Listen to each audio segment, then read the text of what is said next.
Share बाजार की चाल अब सिर्फ आंकड़ों से नहीं, बड़े फैसलों और कई बड़े घटनाक्रमों से तय होगी।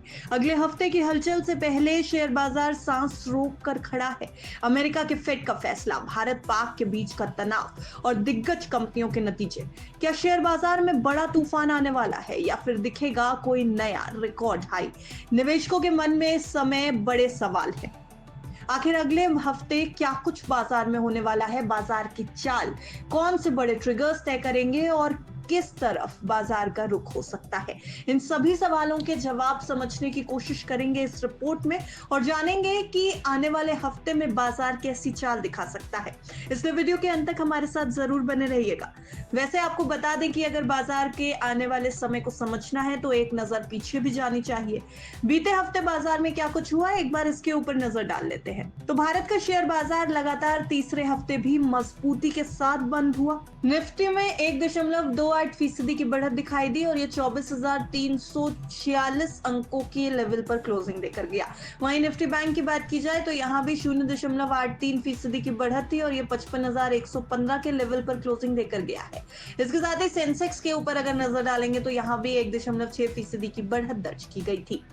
विदेशी निवेशकों ने जबरदस्त खरीदारी की, मजबूत कॉर्पोरेट नतीजे आए और अमेरिका भारत के संभावित व्यापार समझौते की उम्मीदों ने बाजार को सपोर्ट दिया। अप्रैल में 3 महीने की बिकवाली के बाद एफआईआईज फिर से नेट खरीदार बन गए हैं। इससे बाजार को स्थिरता और मजबूती मिली है। हफ्ते के दौरान शुरुआत में तेजी जरूर दिखी, लेकिन बाद में बाजार एक सीमित दायरे में कारोबार करता हुआ दिखाई दिया। अगर सेक्टर्स के ऊपर नजर डालें तो ऑयल एंड गैस में सबसे ज्यादा बढ़त देखने को मिली। इसके अलावा मीडिया सेक्टर में भी अच्छी तेजी देखने को मिली। रियलिटी, ऑटो, आईटी, फार्मा और एनर्जी सेक्टर्स ने भी अच्छा परफॉर्म किया है। हालांकि मिड कैप और स्मॉल कैप शेयरों में हल्की गिरावट या फिर स्थिरता दिखाई दी है। अगर एक्सपर्ट्स की माने तो निफ्टी की 3 हफ्तों की तेज रैली के बाद अब थोड़ी बहुत मुनाफा वसूली और कंसोलिडेशन की संभावना से इनकार नहीं किया जा सकता है। टेक्निकल लेवल्स पर निफ्टी को ऊपर की ओर 24,600 और नीचे की ओर 23,800 पर मजबूत सपोर्ट और रेजिस्टेंस मिलता दिख रहा है। अगर निफ्टी 24,400 से ऊपर बंद होता है तो ये तेजी की एक नई लहर दिखाई देगी और इसका टारगेट 24,800 तक जा सकता है। वहीं अगर 23,800 का स्तर निफ्टी का टूटता है तो ये 23,400 तक गिरावट दिखा सकता है। वैसे अमेरिकी बाजार की भी बात करनी जरूरी है क्योंकि भारतीय बाजार की चाल पर अमेरिकी मार्केट का भी भरपूर असर दिखाई देता है। इसलिए अमेरिकी बाजार की बात करें तो वॉल स्ट्रीट में लगातार 9 दिनों की तेजी बीते हफ्ते दर्ज की गई थी, जो 2004 के बाद सबसे लंबा स्ट्रेक माना जा रहा है। ये तेजी अमेरिका और चीन के बीच व्यापार तनाव में कमी आने की उम्मीद और मजबूत नौकरियों के आंकड़े के साथ साथ फेडरल रिजर्व की सदी हुई नीति के कारण भी मानी जा रही है। उम्मीद है कि फेड इस बार भी ब्याज दरों को 4.25 से 4.50% पर स्थिर रखेगा। फेड की बैठक होनी है और ये बाजार के लिए एक बहुत बड़ा ट्रिगर भी माना जा रहा है। वैसे अगर देखें तो भारतीय बाजार के लिए आने वाला हफ्ता काफी ज्यादा अहम है क्योंकि इस हफ्ते कई बड़े डेटा पॉइंट्स और कॉर्पोरेट के नतीजे भी आने वाले हैं। कई बड़े ऐसे इवेंट्स हैं जो बाजार की दशा और दिशा तय करने में मददगार साबित होंगे। भारत और अमेरिका दोनों की पीएमआई रिपोर्ट, अमेरिका का ट्रेड बैलेंस, बेरोजगारी आंकड़े, फेड की बैलेंस शीट और सबसे अहम 7 मई को एफएमओसी का ब्याज दरों पर फैसला, यानी फेड मीटिंग में ब्याज दर बढ़ाई जाएगी या नहीं बढ़ाई जाएगी, इस पर आने वाला फैसला बाजार की दिशा तय कर सकता है।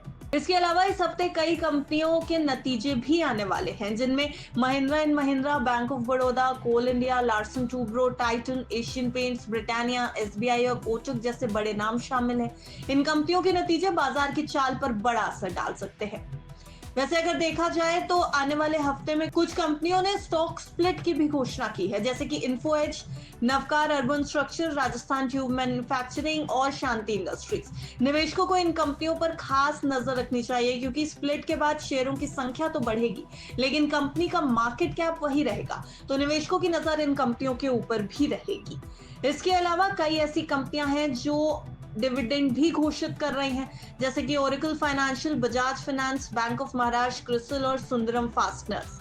एक्स डिविडेंड डेट से पहले इन कंपनियों के शेयरों में हलचल देखी जा सकती है, इसलिए निवेशक इनको भी रडार पर रख सकते हैं।